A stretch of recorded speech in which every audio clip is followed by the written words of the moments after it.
So y'all, I just finished reacting to It, the first one. So y'all, somebody wanted me to watch this one, but I was like, nah, fuck that, cause you know what I'm saying, like, I haven't watched the first one, so I watched the first one, and now y'all already seen that, so now, you know what I'm saying, here we are.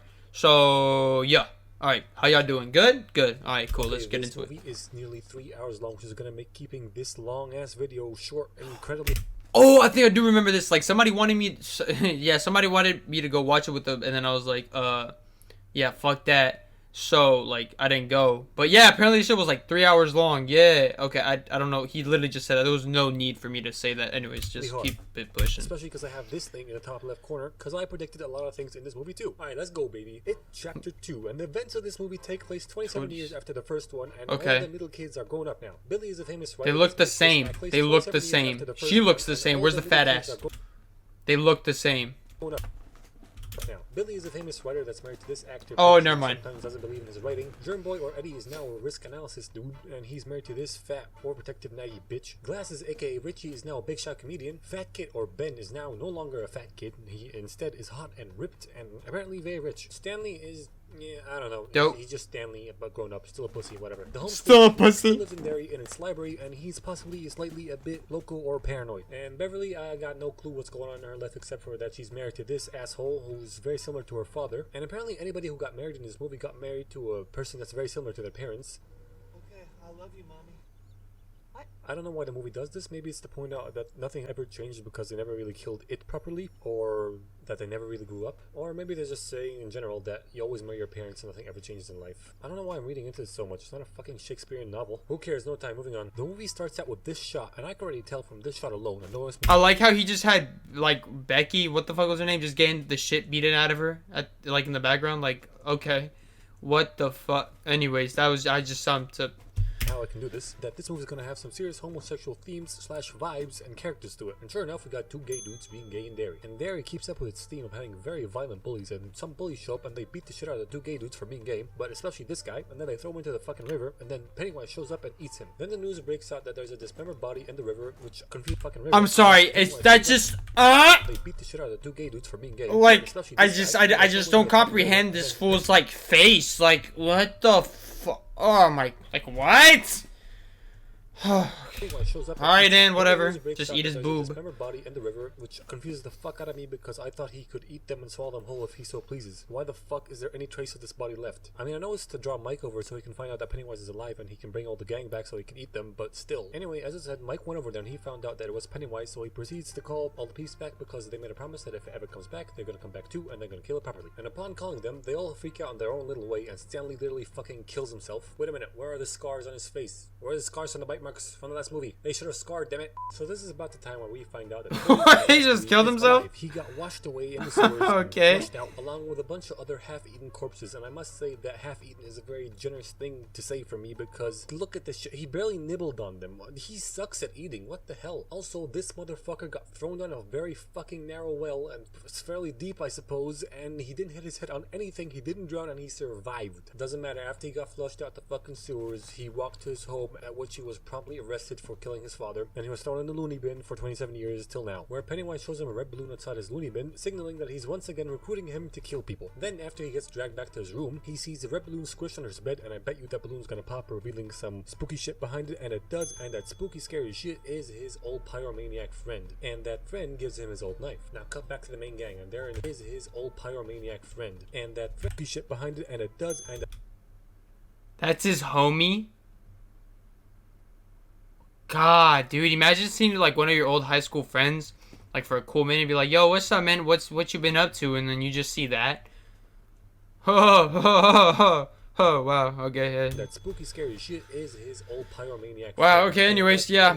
Now cut back to the main gang, and they're in the Chinese restaurant, and they're bonding and shit. And it's mentioned by Mike that the further away you get from this town, the hazier memories of this place get. And once you come back, everything starts getting clearer and clearer, and you start remembering more and more. My question here is, how the fuck does Mike know about this memory loss shit? He barely ever left town. But he does mention that he read a lot of books, so any bullshit Mike spews out from now on, I'm just gonna attribute to the fact that he read all the books. So after they all realize / remember why they're Sounds here, good to me. Pennywise isn't dead, they have to kill him. They'll have a little freak out, and 100% those fortune cookies are gonna have some creepy shit in them. And what do you know? They do, because all their fortune cookies together spell out, guess Stanley couldn't cut it. Then some freaky shit happens with the rest of the fortune cookies. What the fuck is that, man? Exactly. What the fuck is that? So they all leave the restaurant. They're homies, oh my god. And then they all collectively decide to get the fuck out of there, but Mike stops Bill to convince him that he has a way to kill it. And Bro. then we cut to it. Bro, there's no way, like, they wanted me to, like, somebody wanted me to go watch this in the theater. There's no way I would have watched this whole thing, bro. I would have literally pulled the Stanley, like, in the theater. Like, there's no way. What the If y'all don't know how I feel about like, the first one, y'all could go peep that reaction. But yeah, I just don't really... Okay, hold on. What? I'm sorry. I'm just... What the fuck was that? Devouring a little girl, and I could have totally left this part out because Wow. it's completely Okay. unrelated to the story and helps it in no way, shape, or form. But I really wanted to comment on this dumbass hoe of a mother that didn't notice her child leaving her side. Fucking bland bitch. Now cut back to Mike and Bill, and Mike is like, "Yo, dude, I did all the drugs. I read all the books. I saw the Native American dude, and they showed me how to kill it, and they showed me how it started, and they showed me everything. Just let me show you." Then he grabs her and says,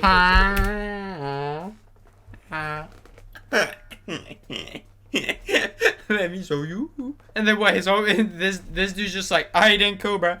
Oh my god. Native American chakra dudes that's a new chakra gave him so he can visualize the shit they explained to him. Now Yo. I'm trying to explain the shit to you, which is a momentous task because I have no idea what the fuck I just saw. So 3 big lights come from sky long time ago. 3 big lights turn into creature. Creature eat people, and that's what I got, really. But that's not important. What is important is the ritual of Chud, which is the ritual they're going to use to defeat Pennywise. And to perform said ritual of Chud, they must all get their artifacts. What are their artifacts? Their artifacts are the things they were attached to the most the time they first defeated Pennywise. They must go to the 3 dead lights, the 3 big lights that came from the sky, they're called the dead lights. They put the box down, they put the shit in the box, they burn the shit in the box, then they chant some shit, and then the lights go into the box, and they close the box, and then supposedly they have defeated Pennywise. At least that's how the chakra people explained it to Mike. So Mike and Bill go back to the gang, and Bill explains to the gang that what he saw was real and it's possible and they can kill it. So they're just like, hey, why don't we wait this cycle out till he goes back to sleep and then we wait another 27 years and just rinse and repeat? What's the problem? Turns out they can't do that because Beverly dreamt of Stanley dying the way he did, and she also dreamt of them all dying before. And if they do try and keep postponing this, they will not even last another 20 years. And she's the only one dreaming of this stuff because she's the only one that saw the deadlights when they were kids. So they go over to an underground Makes clubhouse sense. that Ben built in the woods when they were kids, and they go get Stanley's artifact. I which is guess, a I don't shadow know. cap, because he didn't want them to get shit in their hair when they were sitting down there. Then they all split up to get their own artifacts, and Beverly goes to her old home and takes the poem that Ben wrote for her when they were kids out of a secret hole in the wall, and that is her artifact. And then she gets attacked by Pennywise in the form of this titty swinging grandma. What the Yo, what the fuck is that? Can that shit even be on YouTube? Grandma, but she escapes. Then Richie goes to an old abandoned arcade and he gets his artifact, which is an old arcade coin slot machine thing, you know. And then he has flashbacks from when he was a kid and he was playing. What the with it. fuck Wait a was that, bro? Hey, how about we go again? Is the movie hinting that Richie's gay? You assholes didn't tell me your town is full of little fairies. Oh my god, it is. I'm gonna give myself another point for that. I was really on the money with that gay prediction from earlier. Anyway, Pennywise scares him in the park and he gets away too. Now it's Billy's turn. After buying his old bike from a pawn shop or something at a ridiculous price, he rides over to a storm drain and drops his bike in the middle of the fucking road. Like, dude, seriously, you're walking over to the curb. Why can't you park it there? What the fuck's wrong with you? This is a road for cars and shit. What's wrong with people in these movies dropping their bikes in the middle of the fucking road? Whatever, Billy talks to Pennywise through the storm drain. He gets the boat that he made for his brother back after almost getting sucked in by a gajillion arms. Then Ben goes back to their old school and he relives a scary moment that he had as a kid when Pennywise chased him through the halls of the school and he hid in his locker, and that is a fucking scary guy shows up behind you moment if I've ever seen one.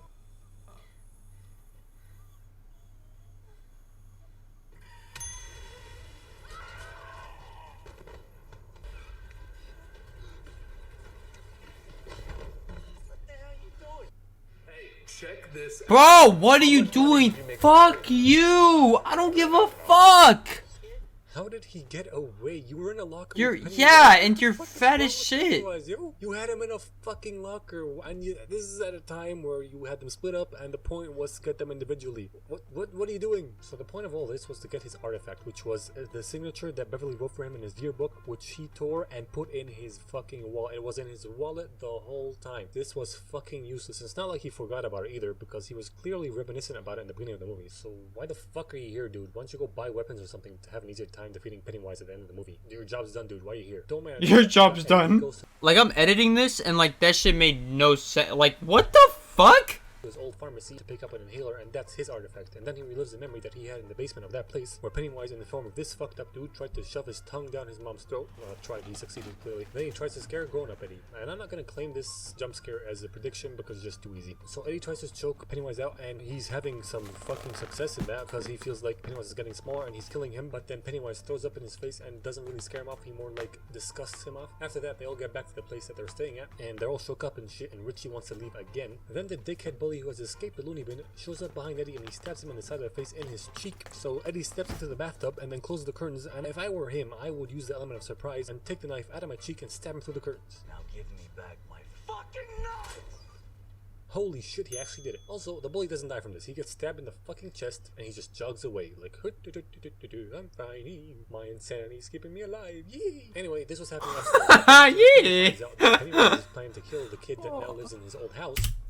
Like, that fool's human, bro. Like, I see, this is why just this movie, bruh. At the carnival. So he rushes over there to save him, and maybe, just maybe, if you used your car instead of your old ass bike, you would have made it in time to save the kid. Yeah, spoiler alert, the kid dies. I know I'm saying spoiler alert. This entire video is a spoiler alert. Now cut to Mike. He gets attacked by the dickhead bully, but then Richie shows up and he axes him a question. Get it? The axe. Okay. Then Yeah. the rest of the gang shows up and they find out that Bill is fed up and he wants to go and kill Pennywise alone. And they're like, nah. So they go and catch up to him at the well house, and they enter the well house, and the usual Pennywise mindfuckery happens where severed heads turn into spiders, and he tries to write what seems like an entire fucking novel on Ben's stomach. But they somehow avert all of that, and they go down to where they previously defeated Pennywise, which is a bit flooded right now, and Beverly hears something in the water, and she's gonna get dragged into the water, right?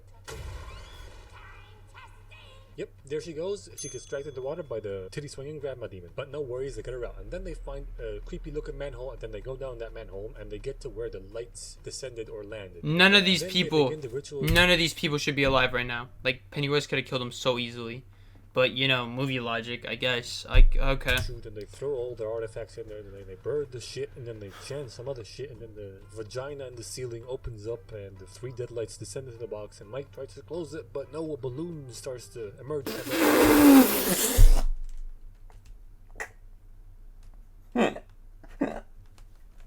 I'm sorry. A fucking balloon?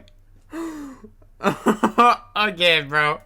Y'all know how easy I could pop a balloon like these. You're telling me, you know what? Whatever, bro. Just keep going. And then it pops, and then Pennywise emerges out of it, and he is now, or it is now, in a giant spider-like form. And they're like, "What the fuck, Mike? You told us this would work." And honestly, it's their fault for believing him, because the first thing they should have asked when they heard the chakra people told me how to defeat it is, "And why the fuck didn't they defeat it, bitch, dumbasses?" So the ritual doesn't work, and Pennywise starts to chase them around and manipulate the world and their minds and try to scare them a bit. Where Beverly almost draws in period blood, Ben almost gets buried alive. Bill shoves his hand up. You know what's crazy? Like, I know this movie's supposed to scare. This is just fucking disgusting. This, like, the one thing that I will give this movie is that it disgusts the shit out of me. Like, it's not even that scary. I mean, it's like, it's got some, like, weird shit. Don't get it. I mean, shit, I can't really lie. Y'all see my reaction. But I'm just saying, like, one thing that I will give these fools, the movie sucks. But, like, they know how to disgust. Like, maybe I'm just have, like, a, you know, a gag reflex that's just, like, I don't fuck with this shit. But, like, I'll give them that. Like, Jesus Christ. Holy... Wow. Up his own brother's ass. Then he had Richie Huh? out for period blood. Ben almost gets buried alive. Bill shoves his hand up his own brother's ass. Then he and Richie are forced to choose between 3 equally scary doors. And Mike, I don't know what the fuck Mike is doing. He's probably hiding somewhere. But they all somehow escape or defeat their fears once again. And Eddie throws a spear at Pennywise to protect Richie from the deadlights, and he does succeed in hurting Pennywise. So, in retaliation, Pennywise stabs Eddie and throws him around and kills him. Then they somehow find out that they can bully him into a smaller size so they can defeat him, which they do. And he turns into a feeble little ball sack, and Mike reaches into his chest and rips his heart out, and they all collectively crush it together, which is crazy to me because they all defeated this huge form of Pennywise by literally going, "You mean, you stupid, you a clown, you nothing but a stupid man, you a mean man." Why does he have a Chinese accent? Old lady, you bad, no one likes you, you bad. What the fuck, Pennywise? Just look at yourself, look at them, just bite them, eat them. Like, you can, I'm pretty sure you can get them all in one bite. Come on, dude. Whatever. The place starts falling apart, so they get out of there. Then they go for a swim. Ben and Beverly kiss, and I guess they're finally gonna be a thing now. And by the way, she completely forgot who wrote that poem for her because of all the memory loss shit, but now obviously she remembers. Then they all go home and get a letter from Stanley post-death saying that the reason he killed himself was because he was too afraid to go back, and he knew that they had to be together to defeat Pennywise, so he did the only logical move and took himself off the board. This movie gets a 2 out of a long. I mean, alright, like, I ain't finna hate on Stanley, I guess. Like, shit, he was like, I ain't going back there, but I don't want y'all to, like, die, so. Yeah, saying, hey, man, I mean, alright, Stanley. Yeah, I don't think I ever, like, actually give my opinion on, like, at the end of these videos, so. Sum it up, fuck this movie, I don't know, bro. I'm glad I didn't go when, you know, she wanted me to go, because ain't no way I would have survived that.